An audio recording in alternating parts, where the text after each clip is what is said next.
Hi, it's me again with Corel Draw Tips and Tricks, and I just made a video how you could do this and making these butterflies equal and symmetrical, and I only had to draw half of it. But I mentioned in that video years ago I was making a butterfly bench out of, I think, this exact butterfly or something really close, where the seat part goes right here and his tail backs up and holds the butterfly seat up or bench up, depending on which one I was making at the time. So this is kind of for a plasma cutter, because in a laser engraver this would work, but you could use this for different cases, and I just thought I'd show you. When I was making the bench, I didn't want this big hole here, because your butt would be sticking right there, your back, and it might be uncomfortable. So I wanted some more steel, more metal. So I'm going to take my shape tool. Let's just zoom in here on the part we're fixing. And I'm going to get rid of these nodes, get rid of that node, and I'm going to kind of bring this one down. And let's go ahead and get rid of that node and see what happens. And let's go ahead and bring this node down. Take away that node, take away these nodes, kind of get it perfect before you start messing with it. See what happens there. So it looks good. Okay, so we just need more metal in here, or more, we need another set of lines in here. So what I would do is take my 2-point line and just go from there to there. Take my 2-point line and go from there to there, and I'm going from node to node so I know it's filled in. I'm going to take my Smart Fill tool and I'm going to fill it in. Then I'm going to left click, right click. So now I have a box inside there.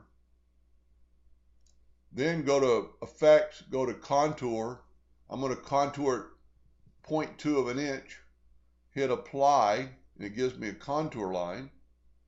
I'm going to go up to Arrange, Break Contour Apart. Now I can take this box away, click on my extra lines I drew. Then we'll go ahead and get our Shape tool, and we'll maybe delete some of these nodes first. Delete that one right there, and we're going to go to the edge of this, and the edge of this one. Maybe we'll put a little sweep on that. Then I'm going to go to the edge of this and the edge of this.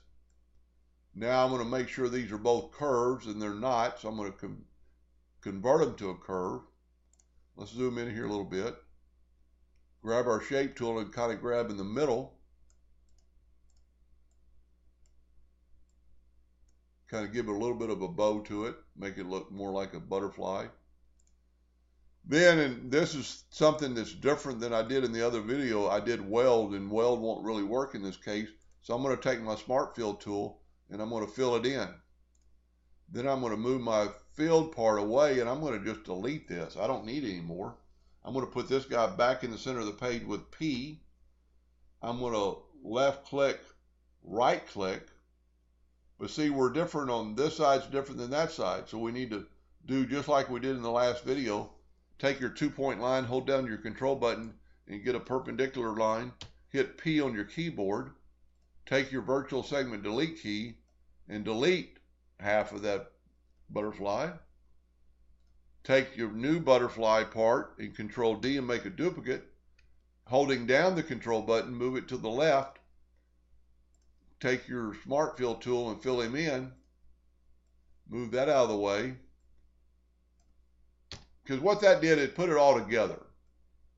So now, left click, right click. Now we have it just like it's been welded together. Let's go ahead and put fill back in so you can see it. But there's our new butterfly. It's got more, I actually think it kind of looks better, and I didn't really take any time.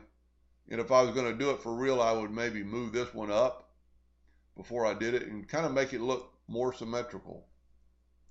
Anyway, I hope that helped a little bit. Thank you for watching.